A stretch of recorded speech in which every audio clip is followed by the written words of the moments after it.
Hello प्यारे दोस्तों, welcome back. और आज हम मौजूद हैं एक और वीडियो के साथ। और हमारी आज की जो वीडियो है इसका टॉपिक थोड़ा सा डिफरेंट है लेकिन बहुत ज़्यादा कॉमन है।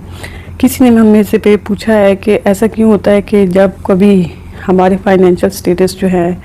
वो बुरा होता है तो कोई भी बंदा जो है वो हमारा फ़ोन नहीं उठाता, या हमारा जो सोशल स्टेटस है वो अगर इतना अच्छा नहीं होता तो लोग हमारे फ़ोन का या हमारे से रब्ता नहीं करना चाहते।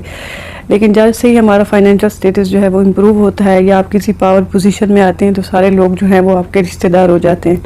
तो प्यारे दोस्तों, ये तो एक कहावत है कि जो कामयाबी होती है उसके सारे रिश्तेदार होते हैं और जो नाकामी होती है वो यतीम होती है। तो इसके पीछे इस वीडियो में हम बात करेंगे कि साइकोलॉजिकल रीजंस क्या होती हैं। जैसे कि आप देखते हैं कि आपके कोई रिश्तेदार हैं जो कि गरीब हैं और एक तरफ से आप रिश्तेदार हैं जो बहुत अमीर हैं। तो आप क्या करते हैं, जनरली जब आप अमीरों की तरफ जाते हैं, जब अपने रिच रिलेटिव्स की तरफ जाते हैं या दोस्तों की तरफ जाते हैं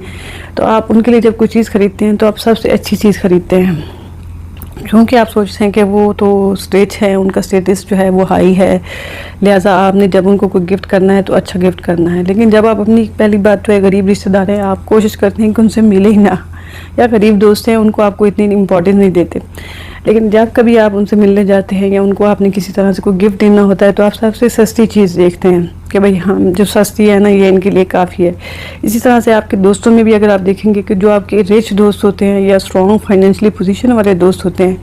अगर वो आपको थोड़ा सा टाइम देते हैं तो आप बड़े खुश हो जाते हैं, आप उनके बड़ा शुक्रगुजार होते हैं कि उन्होंने आपको टाइम दिया, आपके साथ टाइम स्पेंड किया। लेकिन जो आपका दोस्त या आपको कुलीग या कोई भी ऐसा रिलेशन जो आपका है फाइनेंशियली स्ट्रॉन्ग नहीं होता, भले वो पूरा दिन ही आपको दे, आपकी नज़र में कोई उसकी वैल्यू नहीं होती, आप सोचते हैं कि ये तो फारिग है, इसका होना ना होना कोई फ़र्क नहीं पड़ता।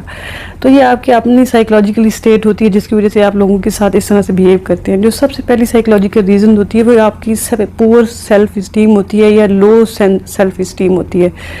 और आपकी इनसिक्योरिटी की जो फीलिंग है, क्योंकि आपके अंदर खुद लो सेल्फ इस्टीम है। आपको पता है कि आप जो हैं,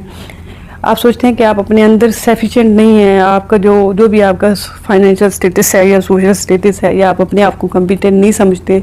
तो जब आप ऐसे नहीं करते तो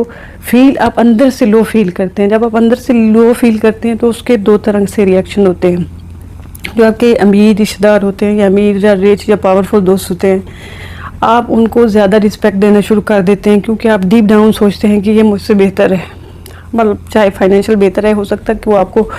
इंटेलेक्ट में, आपसे एजुकेशन में, आपसे इंटेलिजेंस में वो आपसे बेहतर ना हो, लेकिन आपके उसकी फाइनेंशियल स्टेटस जो है वो बेहतर है या पावर बेहतर है, तो आप अपने आप को लोअर फील करते हैं। इसलिए आप उसको बहुत ज़्यादा जो है इंपॉर्टेंस देते हैं और उसको बहुत ज़्यादा टाइम देते हैं और उससे साथ कनेक्ट होने की कोशिश करते हैं। लेकिन जो आपके गरीब रिश्तेदार हैं या गरीब दोस्त हैं या जो भी है,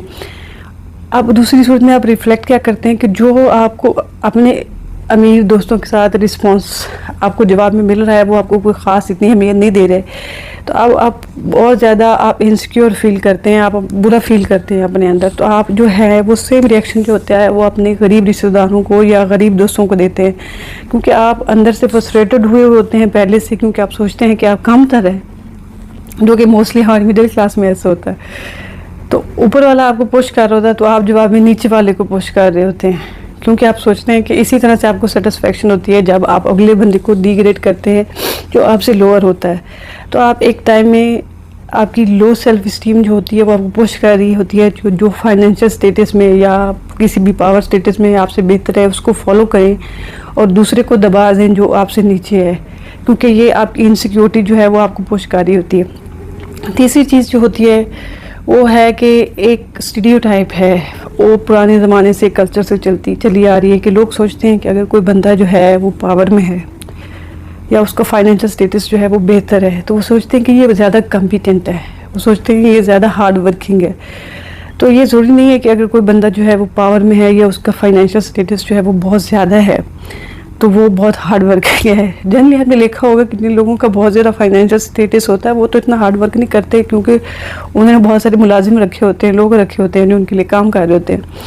तो जो आपका हार्ड वर्क है या ये आपका स्टेटस जो है वो आपके हार्ड वर्क या कॉम्पिटेंस की जो क्या बोलेंगे सिंबल कंसीडर होता है, इसलिए लोग सोचते हैं कि ये बंदा डिज़र्व करता है कि इसको रिस्पेक्ट दी जाए। लेकिन जब वो उस स्टेटस से नीचे आ जाता है, किसी भी वजह से वो अपनी पावर जो है वो लूज़ कर जाता है,